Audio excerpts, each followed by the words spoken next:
Welcome to the 21st episode of the Socks and Soul podcast. I'm thrilled to have you with me today. Thank you for tuning in, and I hope you find this content to be entertaining and interesting and uplifting. And if you're out there looking for inspiration on starting a business or changing careers or making a big change in your life somehow, I hope that this is the kind of show that you will continue to tune into. The real purpose of this show and the reason I started it is I want to tell the stories of people that have taken risks and, had some fear and trepidation about what was next, but felt like a change was important or necessary or required in order for them to live their life to the fullest. And I've had some great interviews in the first 20 episodes, just some really inspiring people.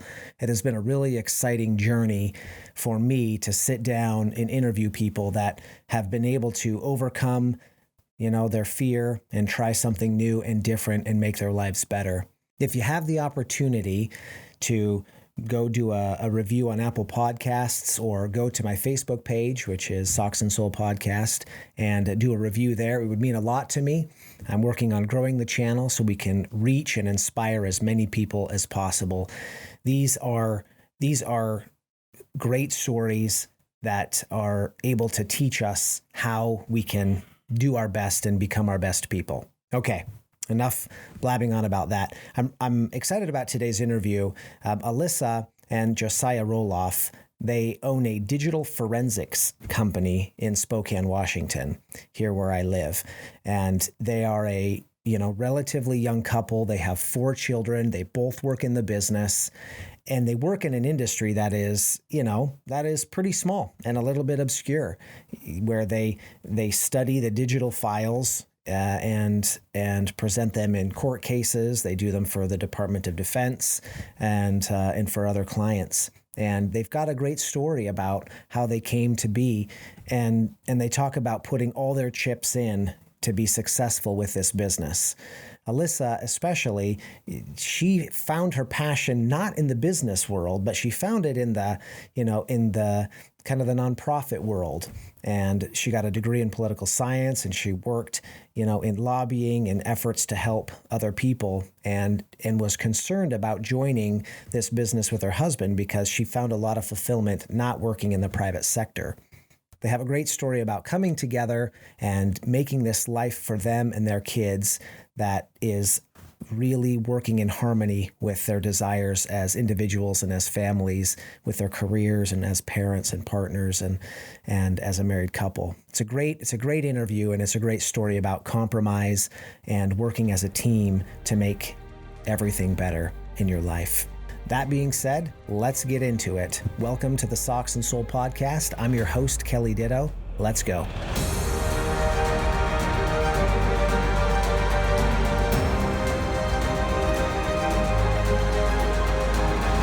Thanks for joining me today.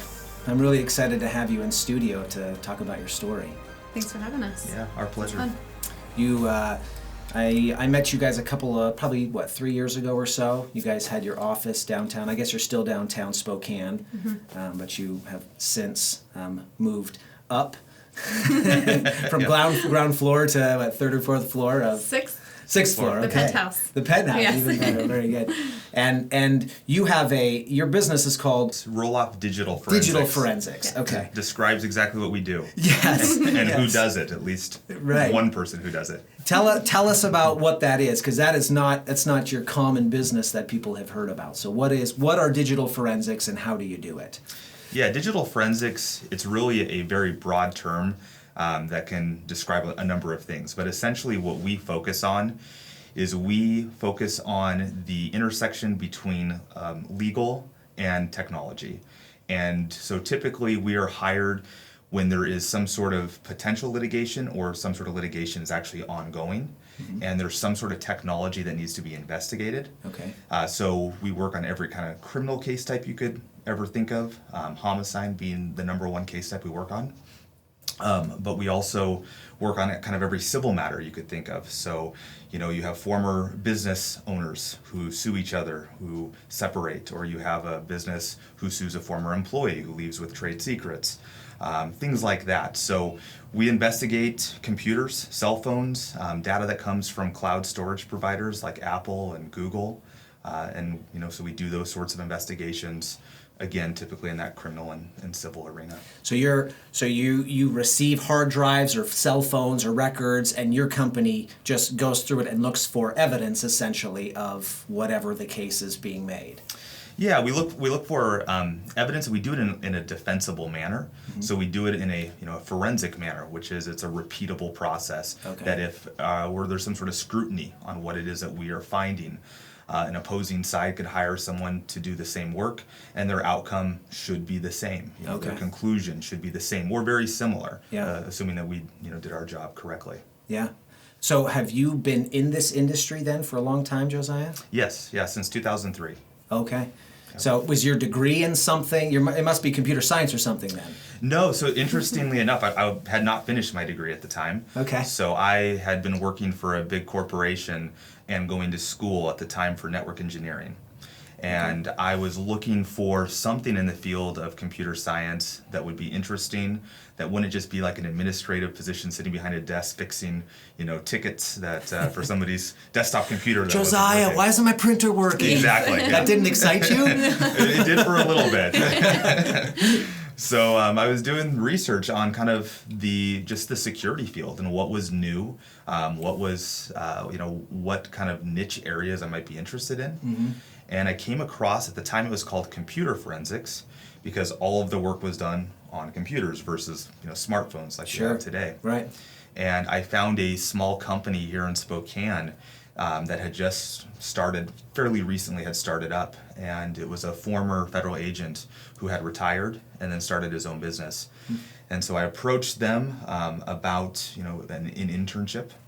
I was told no, and that they don't do internships, that they couldn't afford an internship at this point in time, but to check back later. Right. And so I said, I let them know that I wasn't in it for the money. I was in it to see if this was something that I would be interested in. Yeah. So I'd be willing to work for free, just show up as needed. That's a great attitude. Yeah, it really worked out because they ultimately paid me. I think I got paid minimum wage at the time. Wait, so you said, I want to do this. They said no. Yes. And then how long until they said, fine, quit bugging us. You can come work for us? It was a number of weeks. Oh, it wasn't that long. Okay. Yeah, I kept checking in. And I love it. Yeah. And kind of just knocking on the door. And so finally, when they realized I said, I really don't care about the money aspect, mm-hmm. they invited me in for an interview, and then they hired me, and they didn't let me work for free.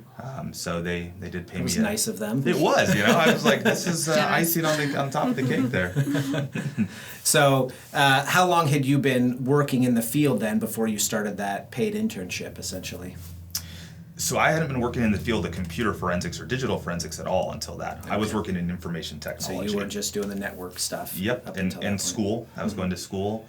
And so they hired me just part-time as an intern. Okay. I was there about 20 hours a week and still doing my other job, and then still also going to school full-time. And about 5 or 6 months into that, they offered me a full-time position. And so that kind of started, my full-time work just focused on digital forensics. Yeah. And I was 20 at the time, so this is all I've done since, is worked in this field. So is this the company you ended up buying later on? It is. Yep. Wow, that's awesome. Okay. Yeah. So that was 2003, you said? 2003. 2003. Yes. And when did you two meet? 2007. Okay, so he was already several years into this career. He was a forensics examiner at that point. Forensic examiner. Full on. And did you just really enjoy it? I mean, was it fascinating to you every day because it was different? Or, what's the attraction for you?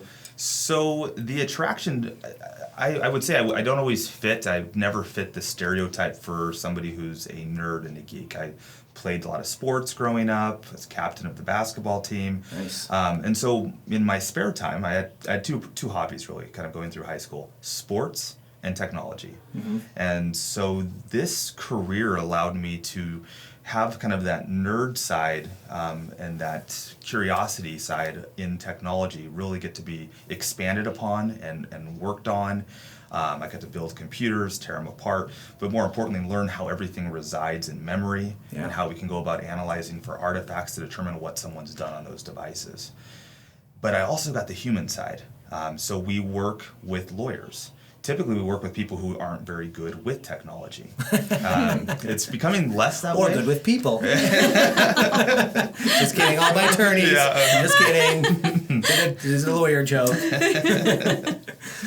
Yeah, so I got to have kind of both sides, the social side, which was those interactions with people who weren't, necessarily nerds themselves.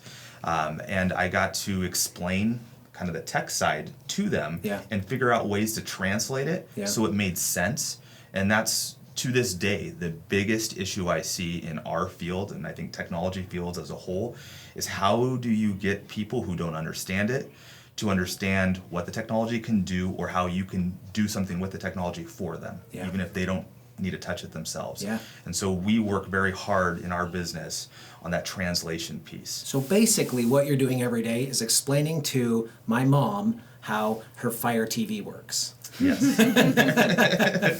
Yes, I think that'd be fair. That's very cool. So did you, growing up, did you always want to own your own business? Or are you an entrepreneur by nature, or your family or your parents entrepreneurs? Yeah, so my parents are. Okay. My parents owned businesses.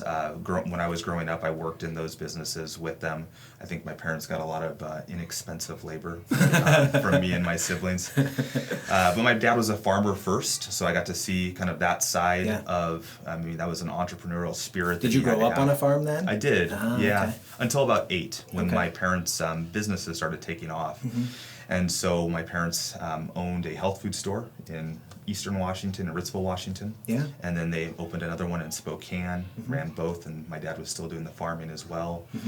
And so, growing up in those sorts of environments, I guess I never really put my finger on, hey, I'm going to own a business. I just assumed I was. That was always the goal. Initially, it was to own a computer repair store. That was the early on vision. Yep. I like computers. I love working on them. I want to own my own store fixing computers. Yes. Okay. Eager Beaver Computers here in Spokane, if anyone remembers that. Yeah, I do. That was what I was aspiring to try and do, something like that. That was your lofty goal. It was my lofty goal. You're almost there, Josiah. Yeah. You're just about there. That's so. Have your parents continued to play a critical role in your business success? I would say all the foundational things that I observed growing up still play a pivotal role. And one of the biggest things is just how much effort you need to put into the business, all the things that are not seen by all the people who are looking from the outside in, but also from the people who are inside the organization who don't have the same management level and requirements from an ownership perspective. There's just a lot that goes into it, and having observed that from my parents for years and years and years, I think understanding that is still a daily thing that assists me moving forward. It's really interesting when I talk to people in your situation, who had parents who were business owners throughout the years, because there are things that you were taught that you didn't even realize you were taught that have served you, probably, through this whole process. Good childhood friend of mine, I grew up in Central Oregon, and his family owned a truck bed manufacturing company. And it was so interesting interviewing him and him talking about these little lessons that were taught to he and his siblings growing up, and how, they played such a critical role in the businesses that he owns today. And so I love hearing about how those things, have played together, because not everybody was taught that just entrepreneurial way to look at things even. It was really interesting being exposed to that, working for free. Absolutely. No, it's a lot of blessings probably in that I still don't even completely recognize, just because it's innate, and it's something that I just grew up with and observed and took in. And it's become a part of me. But I'm thankful for it, because I feel a lot of freedom freedom to make decisions, to take risks. Alyssa's a great balance for me on those. I come to her with new ideas and thoughts, and she is like, "Whoa, let's Put on the brakes, yeah. Captain." Slow down for a moment here. yeah." So, Alissa, did you grow up in a family of entrepreneurs as well? Not so much entrepreneurs, but just working middle class. Okay. We grew up in Bellingham, Nooksack, Washington. Uh-huh. And my dad, we actually moved there from Spokane. We were born here. But then he moved over there to take ownership of an engineering firm. So he ran that business. How old were you when that happened? 8 years old. Oh, okay. Yep. And then we stayed there until I graduated high school. And actually, I was the first one to move back here to go to college. But then my mom stayed home with us kids. There were 7 of us. So she was always home with us and taking care of us. But she also found a way to make income off of that because she had other kids coming over. So she had a childcare. Cool. Also free labor because I was helping babysit them. But yeah, so just, hardworking, middle class. My dad worked his way up the ranks in his business to ownership and learned a lot from him, just his stresses and seeing what a business ownership would look like. Yeah. I wouldn't say that I felt like I wanted those stresses. So while I saw them, I was more adverse to them because I didn't want to live feeling stressed about, making a business run. Sure. But I also begged and pleaded with him to let me work in the office as opposed to working as a potato roger, which I was doing for a little bit in a farm town. So Sure. he slowly got me up and going, and I was doing office work for him. And then once I graduated high school, I came over here to Spokane for college. Got my undergrad in political science and speech communications. Thought I was going to run for office and change the world. I will never run for office. I was going to say, it's not too Ever. late. No, yeah. We could use a little It's world not too change. late. I know. I don't want that role. And so I was over here. I finished my political science degree. Went on. I met Josiah. Fell in love with the nerd, even though he doesn't think he's a nerd. You beg to differ, huh? I beg to differ. He But thinks it's it's attractive, though. He thinks it's his jump shot that attracted Yeah, you. It's his the computer nerd. hacking skills. It's his hacking skills. And so then I went and got my graduate degree from Gonzaga, communications and leadership, and all of my career had been in nonprofit and policy. And so I did a lot of lobbying for the American Cancer Society Very cool. for a while. Yep, and I covered back and forth, but Washington, Oregon, Alaska, Idaho, just kind of our region in general. And then How long did you work for them? So that would have been 2008 until 2012. Okay. So 6 years. And did you find that work fulfilling? did, yeah. That's what you had studied, basically, Yes. was working in this political realm. It was interesting because jumping kind of right into that after my graduate degree, I felt a sense of purpose and passion. Yeah. And for me, finding that fulfillment in a career was really important without realizing it. And after leaving that to another job, which was great, it's a great job, great people to work for, better income, I didn't feel the purpose because I don't know if it was because of my passion for policy or if it was because I felt like I was doing something for a nonprofit. So you worked for them for 4 years? 6, yes. 6 years, and Yep. then you say you switched jobs? Yeah, and so then I went to a communications job with a corporation, so with a bank. Okay, so you were working in the private sector, essentially. Exactly, And yep. and you didn't find that to be... Not as fulfilling. I was using my skill set, which was great. Loved the people I worked for. I didn't feel that sense of passion or purpose. However, then we ended up having a merger as a bank, as typical banks do, and I was able to jump into a role where I was then managing a foundation with other people on my team, and we were working on giving away the money to nonprofits. And Still with the bank. with the bank, with the new bank, essentially. So had you expressed your opinion or dissatisfaction with what you're doing? With kind of how did they select you? I mean, they must have known you had A been couple doing of reasons, nonprofit yes. work. Part of it was that. Part of it was my nonprofit work. Part of it was being here in Spokane, but also part of it was that we were planning on moving to Portland, and they were okay. based in Portland. And so it was an opportunity for me to stay on board with the new bank, but also they had this group of corporate social responsibility, where we would be managing a foundation that came out of the merger, where we were giving back to the communities that we were in. Oh, cool. And so me being here, I had a good pulse on what was necessary or needed and good nonprofits to work for or to provide funds to. And then we, obviously, if we would have been based in Portland, that would have been essential for them to have that role with the rest of the team over there. Ultimately, that didn't work out. Another blessing in disguise. Yeah. It just, with childcare and family being over here, didn't make sense for us to move. Yeah. So I stayed in that role until we had our third daughter, who's 4 now. And then we we had this opportunity to purchase this business. And that's when we took the leap and put all our eggs in one basket. I quit my job. And there's a lot of stuff leading up to this where I needed to be in that role. Yeah. But then we just decided best for the family that we both are involved in this business and help it grow from different perspectives and with different strengths. Yeah. Okay, let's get to this the part. nitty-gritty. I'm excited. I'm excited how we go from, lobbyist and what did you call it? The corporate responsibility officer. Corporate social responsibility, yes. And the eager beaver repair guy to forensics, and then boom, here we are buying this company that essentially you helped build since the day you graduated from college. Before, a key component, or even before, your first job. So how did that all come to fruition then? Yeah, so after I was brought on full time, a number of years later, the owner of the business offered me a partnership with him, so an ownership stake in the company. How long was that after he had hired you full time? 4 or so years, okay, probably 4 or 5 cool. years. Yeah, right. so you're still pretty young. I'm in my mid to still early 20s Awesome. At this point.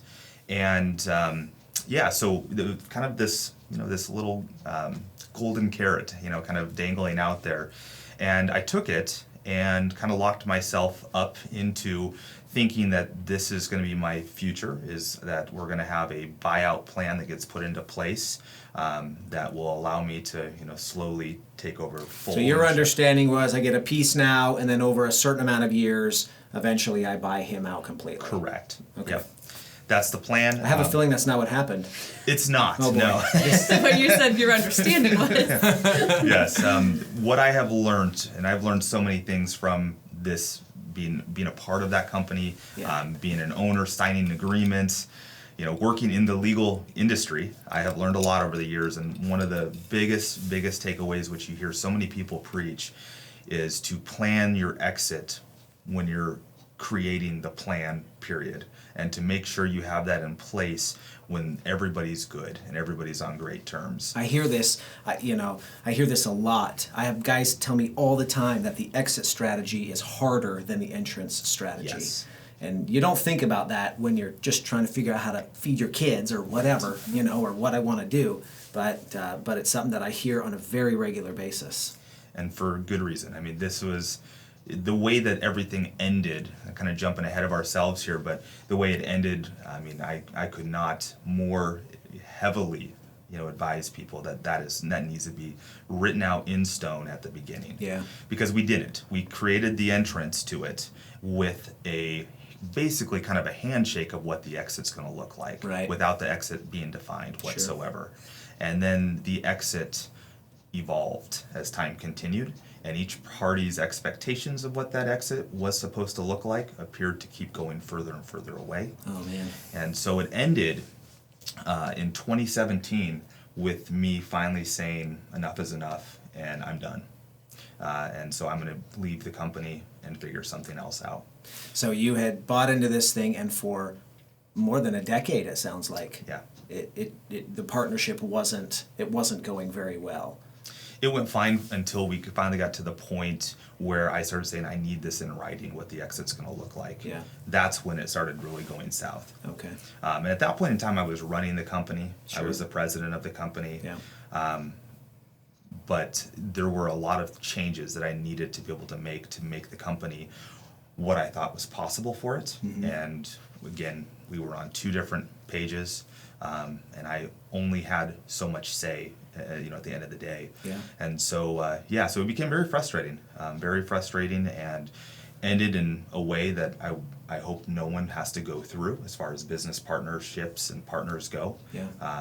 And so, so I walked away, and that was a really, really challenging decision, because there's this investment that you put into something. I felt like it was my baby to an So were extent. you a 50% owner? No. So you were a minority. I was a owner. minority, correct. Yeah. So that makes it even more frustrating, because you're the president, but you're not really the boss. Yes. And Exactly. so you, at the end of the day, all the decisions, he overrules you on everything. If he wants to, which, on the important things, it seemed like that's the way it was going, and it was going that way. Yeah. Yeah, so we had to make a very important decision. I mean, a huge decision. This is like the first, your leap of faith is, one, I don't know where I'm going to land. We have a contract, and, he, through his lawyers, basically threatened me every day that I was gone about, the non-compete agreement that I had in place with him, et cetera, et cetera. So I had And this is a non-compete that you had signed over a decade earlier. when I was 24 or 25 years old, with a lot of finances to make sure I hired some good attorneys to look it over on my behalf. No. Something. Of course. Of course you had the foresight as a 24-year-old to do that. Yeah, so, again, foolish, but a big lesson. Yeah, absolutely. So had you resigned yourself at this point that you're like, listen, I'm just going to leave and start my own forensic company?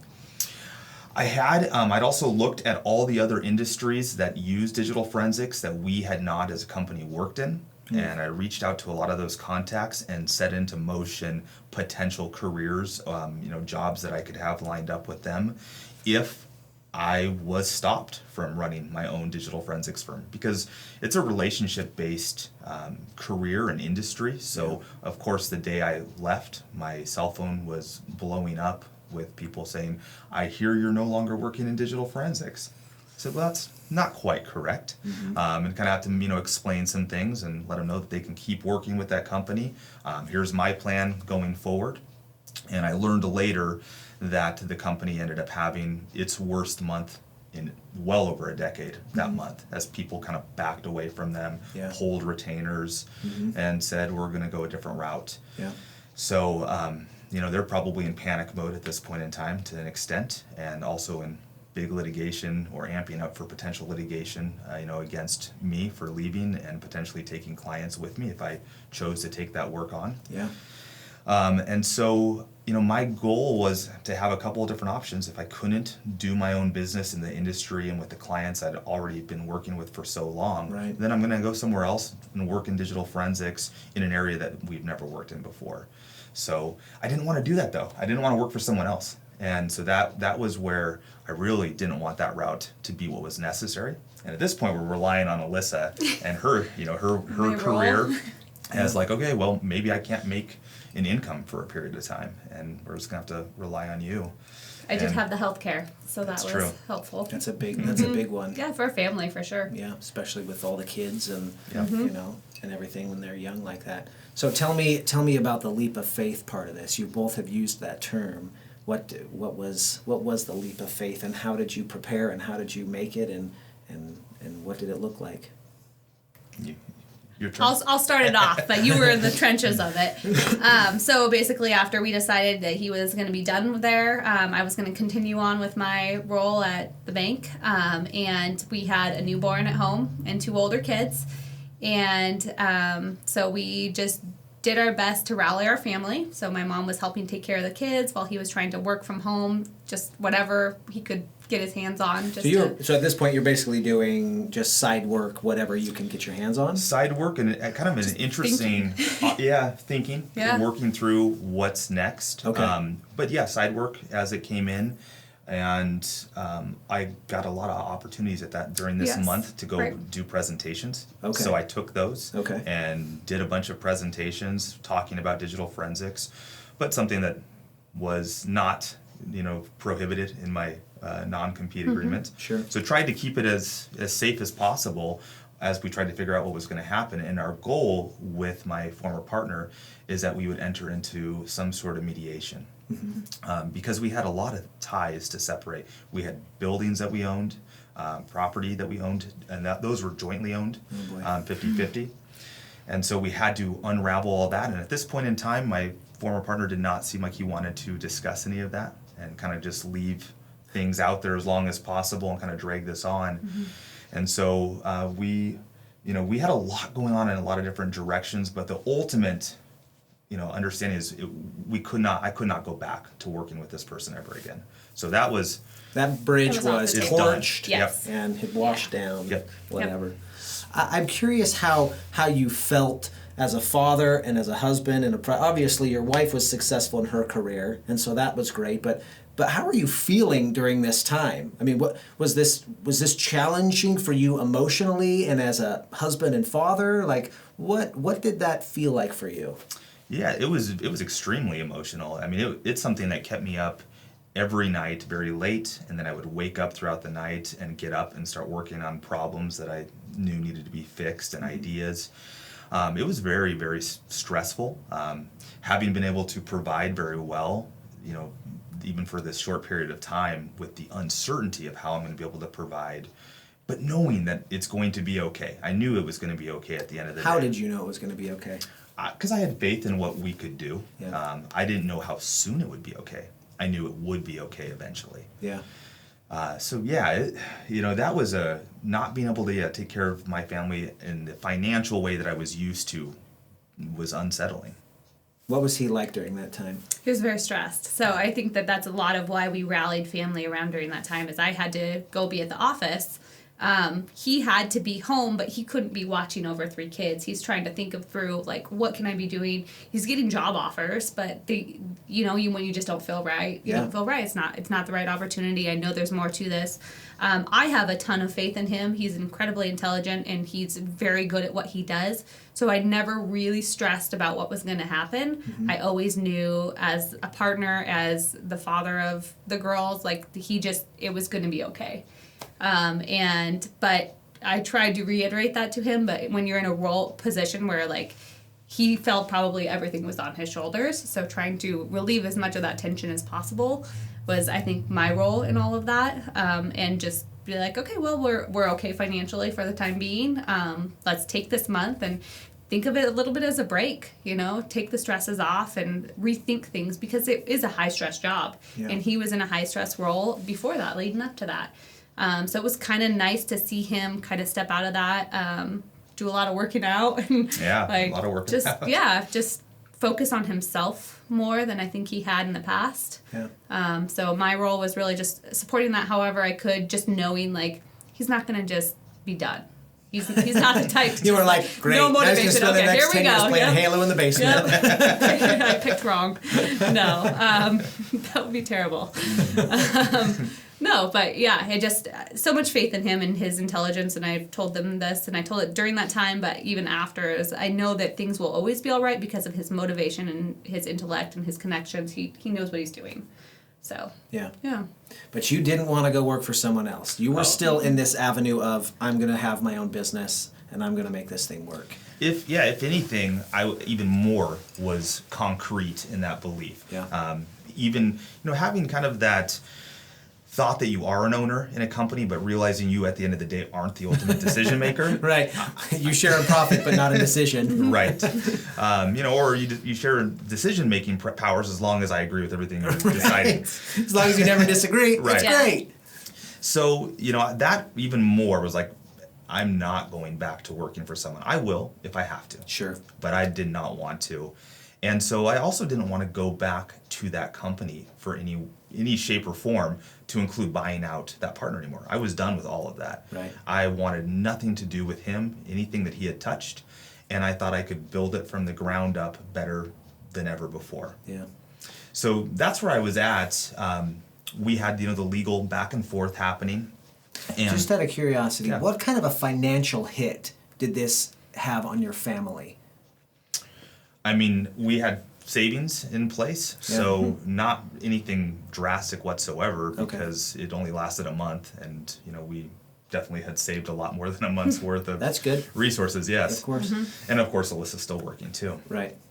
So it wasn't drastic because of the short-term nature of it. Sure. We would have had to rethink a lot of things if it lasted 6 to 9 months, Yeah. Mm-hmm. But yeah, the month we were okay with. Mm-hmm. And we would have been okay, and we could have made it okay as long as we needed to. Sure.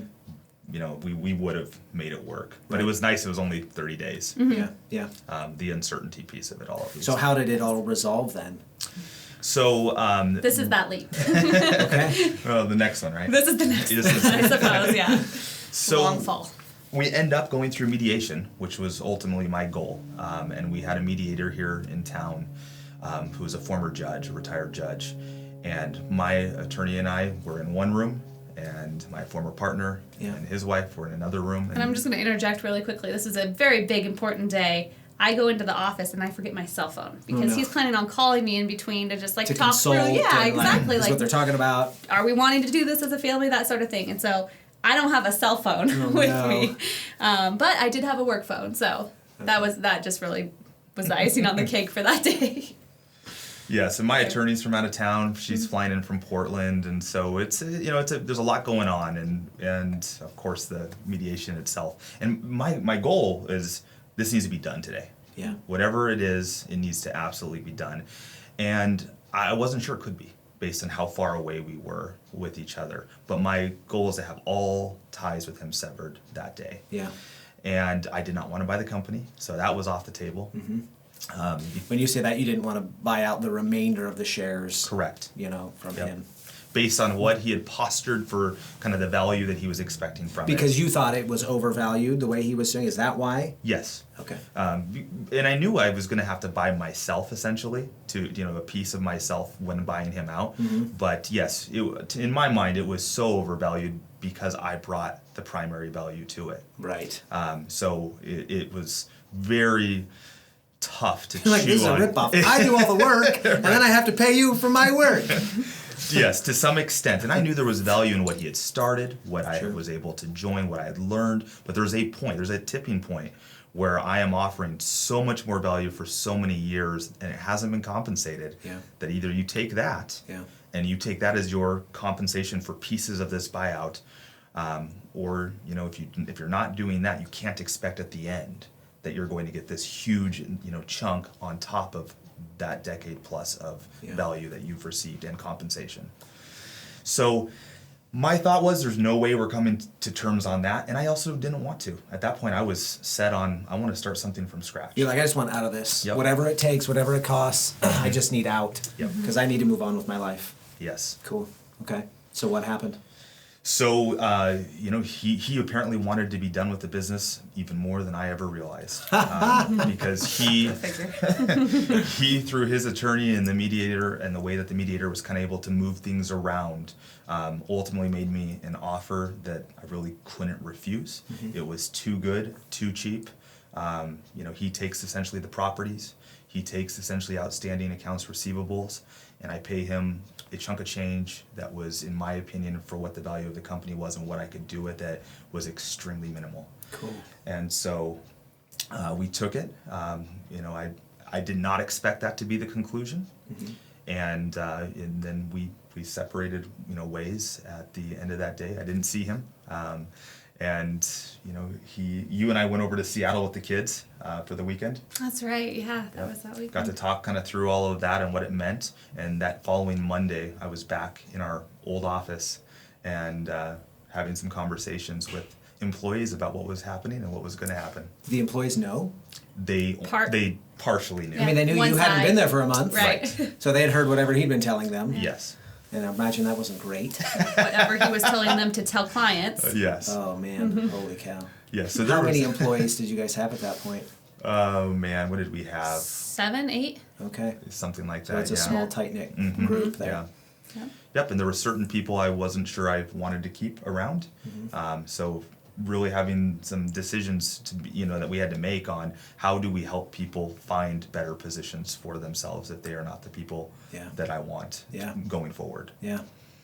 So that was quite a day and a weekend, and then as we planned for the future, what we could do, what we needed to do, it's a little bit like starting a business from scratch, as in there's no accounts receivables outstanding at that point. You have no property, so you have no real assets. Correct. Mm-hmm. So you can't borrow against and you still need to pay for it. That. Yeah. Yep. And then, you have this chunk that you've got to buy the company for, so you had to go out and get a business loan, I presume, to cover that? No, we already had some ththings in place with some lines of credit and things like that. Mm-hmm. And so we didn't actually have to take a loan out whatsoever for the remainder amount, and we had a kind of a payoff schedule, so it wasn't all due immediately. Okay, so you already had kind of that set up. That was part of the mediation, I imagine. It was. Very good. And so gave us some time to collect on some things, to get some new accounts receivables out there, collect on it, and be able to use some of that to help pay it off. Yeah. If he were to watch this, If he were to know that the very first month that we were in business on our own, we grossed more than what our payoff amount was to him. That's incredible. Yeah. Congratulations. Thanks. Yeah. It's so exciting. Yep. And the first 12 months of us being in business, we doubled the gross revenue that the company had ever done in their best year. And this is so I imagine that this is because all of these years you were like, we should be doing this, we should be doing this, and I imagine some of that required investment and changes and differences in people's job descriptions and the way you did it, and he just never wanted to change what he was doing. Yes. He never wanted to modify from what he'd been doing since you were a 20-year-old kid asking to work for free. Right. And so it never happened. And in that first year, you basically unfolded all these things that you'd been keeping in for all that time, and it was remarkably successful. Is that about right? That is about right. Yeah, I will say Alissa did an amazing job of getting us advisors in the community, and connecting and getting us, even just free resources that Spokane offers, business, small business, and getting these advisors on board to assist us in different ways that we could forecast and plan. And as we showed them old books, and we showed them our progress that first 12 months, they kept saying, how are you doing this? And in what sense? How are we growing so fast in comparison to our historical numbers? They're like, this has been a very slow-moving tortoise for a long time. Yes. All of a sudden you went, Yep. That's exactly you're like, right. well, I got rid of the guy that was anchoring this thing to the ocean floor first. Yeah, it got rid of a number of people who weren't in the right roles or weren't with the right company, and got people on board who wanted to go and have us all row in the right direction, or the same direction at least. Yeah. And then, like you said, just making the changes we needed to make in our focus and the way that we were going to do business and how we were going to take care of customers consistently. Yeah. And so, that first 12 months, what's interesting is, we basically did all the things I wanted to do, at least in the first 12 months that I could possibly plan for. Yeah. And I had no idea we would be that successful, or that much more successful than before. Yeah. But now it's interesting as we look back on that and where we're at now. We're now kind of at this new ceiling. And so we're like ready to bust through it again. Yeah. And it's going to be interesting to see how we do that, because we have plans for how we're going to do it, and I think it's going to be another kind of growth spurt just like that. Are you telling me this is going to be bigger than owning a beaver repair company? I think we got there already, yes. All right. Now you're getting real lofty on me. Yeah. So I want to talk about the day that you quit your job and joined full time, because we already mentioned that your job was paying for health benefits and those kinds of things. Stable. And we often equate the real job with the stable job. In reality, I don't necessarily think that's always the case. But what was that like for you, and how did you come to that conclusion?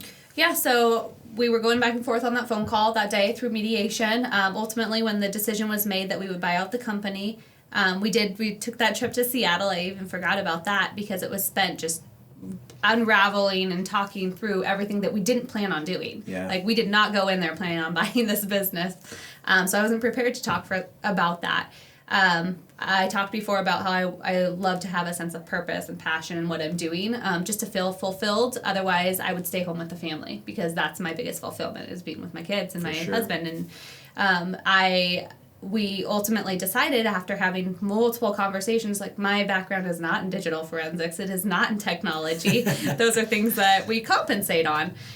So I thought, well, I can do the business part. I'm not a bookkeeper. I'm not an accountant. Like, all of these things, where can I input myself and bring value to a business? I started realizing the purpose and the value that I would bring value to our family, which is an extremely important value or role to play. But it also offers flexibility. So I am able to be around my children who are just starting to enter school and be there for them. And what he hasn't even mentioned yet is the amount of travel that's required for this position and this role and this job and this business. And he is on the road 3 weeks out of the month in a typical year, not in a COVID year, in a typical year. Sure. And so that is, then I am the sole homemaker person who's there for the kids. My mom does a wonderful job of watching the kids during the day, which is great so that I can be in the office. But when it comes to evening time, it's all me. if he's traveling. So all of those things played into, like, I need that flexibility. The purpose is obviously there. It's for our family. It's something that we can grow together, and it provides opportunities for our kids in the future, the way that we see it. And so we made the decision that I would quit my job, and I'd start helping to build, rebuild, and grow this business. So, like he said, I went out and I found the connections I could find, because when you don't know the answer, you find the people who know the answer. Were you concerned about going back into the private side? I was. And like, listen, I know this is our business, and I know that my husband is passionate about it, but am I going to fall right back into the way I felt when I started in banking, where I was like, I don't know, this just feels like, we're just working to make a profit and, Just doing the day-to-day, not feeling a sense of fulfillment.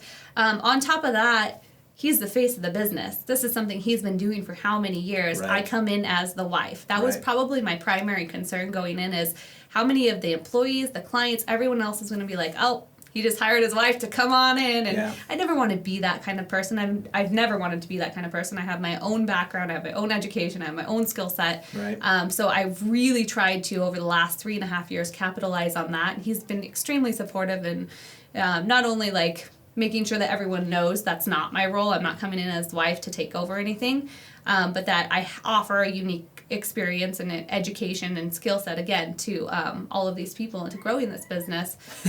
He's like, look, she's got a master's degree, so I think she'll be all right around here. She'll be all right. She might be a doctor. Maybe I'll just use my maiden name on my business card. I thought about that too. You just never know. And I've seen it before. We hear all these stories, tales of people who bring their wives in, and it doesn't end up well. People think they're teamed up, their spouse, or any family member. Family member in general. Family members in general. Nepotism isn't always the best way to grow a company. It's an easy way to grow it. Or an easy way to fill positions. For sure. So all of those things were just things that I had to struggle with internally. I could talk to Josiah about it, but he couldn't quite understand to the extent that, like, this is his business. I've never been known in it. But he was right. It didn't take many years for people not to remember that, or for people to remember that I was never not there. Like, they just see it now as we have always both been there, which is important to me, so that they realize we're two different people.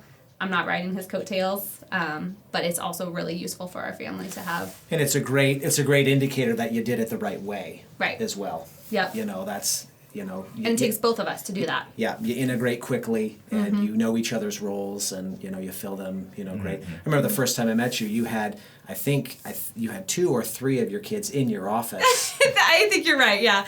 And then I remember I came in the next year, and you were pregnant with your boy. Yes, with the boy. And so as I listened to your story and about this leap of going into full-time ownership and the travel associated with it, it really did create an interesting conundrum for your family in terms of how are we going to raise these kids, and you feel fulfilled in your career also as a mom and also as a dad, but what a great example of teamwork and unity in a marriage and in a business. Yeah, that's pretty exciting. Yeah, thank you. That it is. It's hard work, and a lot of people don't see the other pieces of it, right? Yeah. You see either one side or the other, and we have had to intermingle it a lot. As you just mentioned, I forgot that the 3 girls were in there. Then I was pregnant, and then I think I had an employee in there the next year, because she was just training, and it's that's just right. You're exactly right. Yeah, that's right. And then we moved offices. Yeah. So right. It's interesting the way that we, I think probably as women, not to sound sexist or anything like that, but as a working mother, you just have to find ways to shift one gear to the next, to the next, to the next. And even today, we had to bring our 3 kids with us because it's how it had to work out. And, Well, I'll tell you, as a father of a lot of kids, we have 5. I have always felt like the world is in need of good parents. And not that I'm a great parent, but I'm an okay parent. I'm a good parent, and I love seeing other big families, because it is an indicator of people who are just willing to figure out how it all works. Yeah. It'll work out some way or another. I mean, Annie and I got married, and we found out we were pregnant very early on. We were both still in school. Annie was in the middle of her master's program, and we were freaked out. Yeah. And we learned a couple of things from that experience. One was 9 months is a long time to figure out how things can work.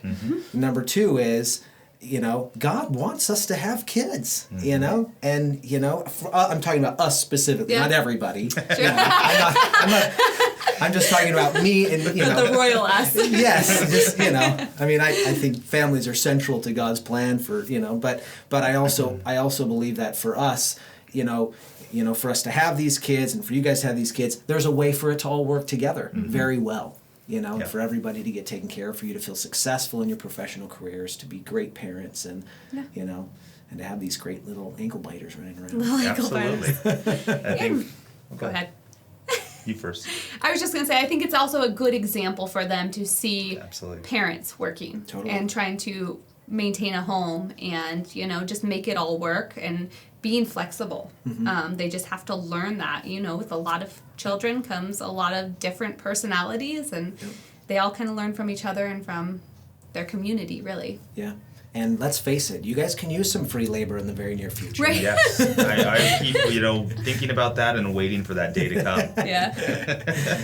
Pretty soon you're going to have somebody to clean the office, somebody to make lunches for everybody, and bring in treats. Yeah. I'll take the treats. Work the espresso machine. That's exactly right. That's exactly right. Well, I'm very excited for your success. I'm very excited for you guys and to see what the future holds. It's an incredible journey. Oh, the one other thing I wanted to ask you was, so was it that drive to Seattle that you decided to quit your job? Yeah, I mean, there was no intention before that because we didn't think we were buying out this business. Right. I thought more of him as the entrepreneurial route. Like, he might just be an independent contractor for one thing or another. Maybe he'll go work for someone. We don't know. Right. Did not intend to buy the business. Then really didn't intend on quitting my job. I really did love that job. Yeah. I think that it grew me tenfold, and my heart for this community, for the Spokane community, and the things that we can do for different nonprofits here. But ultimately, I just saw the place we were at in life. It made more sense to leave that role, to start and grow something of our own. So that all happened at the same time. It all happened at the same you exact bought the time. business, and after the mediation, it was like, okay. Then when you say all our eggs in that basket, it was like, here we go. 100%, yeah. We're doing it. We're Yep. doing it. Yep. That And I is think so cool. it was probably one late night conversation where we were like, hey, we're all in. I'm quitting my job. We're going in on Monday, or you went in on Monday. Yep. I still had to give notice. Yeah. So I did that. And then actually, I gave my notice. I worked there during the day. In the evenings, I would come back to this office and start going through the books and learning about what was going on. I had a decent idea of what they did, obviously, after 15 years of knowing Josiah and what they were doing. But I had no idea what was behind the curtains and just the things that needed to maybe be corrected. So we took a huge risk. We made a huge move, and financially, you guys are way better off today than you were before that happened. Oh, yeah. But it was all unknown. Yep. It was a big question mark. Are we going to be able to rebuild this? What did he do to my name in the 30 days that I wasn't there? Yes. How are we going to get health insurance? And but it's been even better than you could have imagined. It really has, yes, both financially and emotionally. Yeah, right. We discount that part a lot. Right. We look at entrepreneurs that are successful and like, oh, he's got the big house and the big truck and he's successful and he's got it all together. Right. But really, even more important than that for you two was, how do we raise our kids? How do I feel like I can come to work and not feel like I'm beating my head against a wall?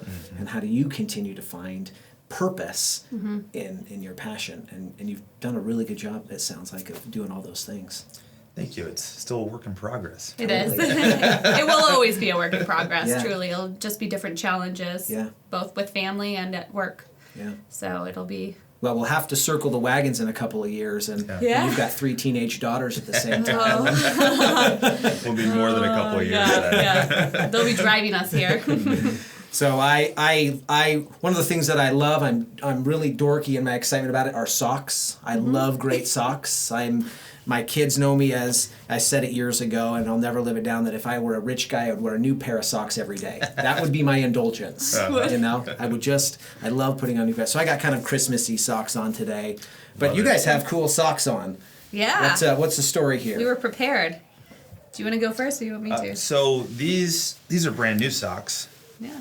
But, Couple hours old. Yeah, a couple hours Oh, old. like brand, like you took the tags off today. Yeah, absolutely. Oh They man, might I still feel, be on I there. feel honored. Yes. But I actually had a different pair of socks on there in my coat pocket. We can go over those later if you want. But this pair of socks went on because I tried on and purchased my first set of ski boots today. All right. So I was gonna these say are they're long. ski- They look like ski socks. Yep, they are, and they're very comfortable. And I thought, I'm just going to leave them on. So one really cool thing that we've done this year. Last year we took our 2 oldest girls skiing for the first time. Wonderful. And Do I- you two ski? I snowboarded. Okay. I'm still learning. Okay, so you guys are brand new to the sport. Yeah. So Awesome. I got to, I'm Love a it. decent snowboarder. Good. Yeah. But last year I decided if the girls are going to learn how to ski, or if our kids are going to learn how to ski, then I'm going to take this opportunity to switch. So we've been up 3 times this year so far. Yeah. As a side note, I told him I could ski, and he took me up skiing when we were just dating. It did not end He's well. like, no, you can't. Yeah. Well, he sent me with his friend's wife or girlfriend at the time, who we still ski with. They're a great couple, but she was just like, she doesn't know how to ski. Did she tell you she Did could she- ski? Because she can. Yeah, she cannot ski. And I had a lot of patience back then, so I learned. I actually You now I'm did, a lot you better. did. I actually take the little ones with me, but Perfect. But yeah, so the story behind these just being that as a family, we're able to go skiing now. And so our kids have been up there 3 times already this year, and watching a 1-year-old, 4-year-old, 6, and then 8 pick up a sport like this so fast. Yeah. And it's so much fun. And then to have this as an opportunity to do family time that requires a lot of time. Yeah. So you're all together for quite a bit if you're gonna make the decision to do it for the day. I cannot tell you how much I love this. Yeah. Because it's hard when you've got this varying age of kids to do something. And we're the same way. Last year was the first year that we all started skiing together. And I tell families, I'm like, I know that it can be kind of an expensive, thing between the gear. And the problem is your kids have to get new gear every year. because they flip and keep growing. Right. My kids are like, why can't I have a nice snowboard? I'm like, you can have a nice snowboard or coat as soon as you stop growing out of the way. Yes. But being able to spend, on the chairlift one-on-one with your kids and just Yes. talking to them and packing. There's something about packing up as a family and heading up there, and I took a picture at Mount Spokane last year. So I'm like totally a nerd about this, right? Oh. So we load up the truck and we go up there and then I have like buckets for people to sit on. I put out a big blanket so they can It's all walk on the prepared, snow. yes. And I stood back. I was like, it looks like we're having a garage sale up here. So I took a picture. I was like, no, don't worry about us. We're just having a garage sale in Mount Spokane. But I love this idea of doing this sport together. Yeah. I think it's so great, and it's one thing it's the one gift that COVID has given our family is we spent a ton of time on the lake. And we're spending so far, and we'll continue to do it, is spending a bunch of time together, skiing and, Same thing for us. It's Exact just same. awesome. Yeah. I Yeah. love this tradition that you guys are creating with your family and your girls. Yeah, and you little too. guy. It's awesome. That's great. I love it. Ski socks. Ski socks. All right, Alissa, what do you got? I have running socks. All right. Running into my space. Yes. Yeah, these are my Balegas. They're one of my favorite brands. Not that I'm plugging for Balega or that they need that, but Yeah. I love running, and it's the one space that I am away from all the chaos, and I can just think, and I come back so much clearer, and it's just very healthy thing for me. These are very important to me because they make my feet comfortable and I can run in them. I love it. Yeah, just I interviewed Mike Bresson on this show a couple of months ago. He's the president and founder of Active for Youth. Okay, yeah. his name sounds familiar. Yeah, and he I love his take on running because it's just like what you said, He talks about meditation while he runs and, and really figuring things out. And I hate running, but I do it. I've done it more this year because I can't play they have, the gyms have been closed, but I play basketball. And anyway, and after I did that interview with Mike, I was like, I should run with a purpose, not just to not get fat, Right. which is its primary. That's really the only reason I do it, to not get fat and to be in shape for whatever. Whatever. Right. Hiking or skiing or whatever I'm doing. But I thought, why don't I deliberately make a list of things that I want to think about, and then run and use that time to meditate. And it changed the way I ran. Because you're not thinking about running at that Right. point. You are thinking, and Right. you're clear, and you get the dopamine going. Yeah. It's fantastic. And don't get me wrong, I still hate running, and Yes. I don't do it very often, but I can totally appreciate a good pair of running socks. Yes, And yeah. that is You awesome. have to have the good socks. So I have a gift for you too. Ooh. My favorite pair of socks are made by Stance. I don't know if you have any Stance socks. I don't. Okay, I'm going to welcome you to the brotherhood. Uh-oh. Jen. All right. These are Stance socks, and they're just comfortable, and they last a long time. And these ones aren't that exciting. I apologize. So you can call them your business socks or whatever. Thank you. These, Alissa, these are for you. I'll tell you, I'm notoriously bad at picking out socks for my female guests, so Okay. I apologize. That's fine. I'm just not that good at it. I don't know. It's like picking out Christmas presents for my wife. Yeah. She's like, oh, that's great. Oh, Thank thanks you." for the robe. So you can Again. re-gift these over here. But Happy Feet, they make great socks. And so this is from, excuse me, Happy Feet. This is from 2 Left Feet, which I have, which which are good as well. But to me they looked like they were like peanut butter and jelly on toast. Oh. Or on and I was just thinking about being a mom and Kids making and making lunches and and cooking and and I don't know if you even That's fulfill that perfect. role in your family, but We can't do peanuts in our house, but okay, all right. we do use sun butter. There you These go. are very cool. Thank you. And so anyway, That's fun. I love a fun print on a good pair of socks, and Yeah. so I thought about you, and it matches your jacket there too. It does. So, I actually could put them on for work today. Yeah. so there you go. So it's perfect. Well, thank you for having Thank us. you. Thank you for Yeah. coming in, Josiah and Alissa. You guys have a great story. You're a beautiful family, Thank you. and I'm really excited to see the success that you guys continue to have and the community involvement. And I look forward to voting for you for mayor and governor and president. Just keep waiting. Or senator or whatever that you want to do. Whatever it is. Yep. I will probably just be a speechwriter for one of them at one Sounds point or good. another. Sounds I've done good. my share of campaigns. I love it. I love it. Well, thanks for coming in. Thank you. Our pleasure. Thank you. This is great. The Socks and Soul podcast is a production of Ditto Film Media. If you enjoy this content, be sure to give it a 5-star rating on Apple Podcasts. Join the conversation on Facebook at Socks and Soul Podcast.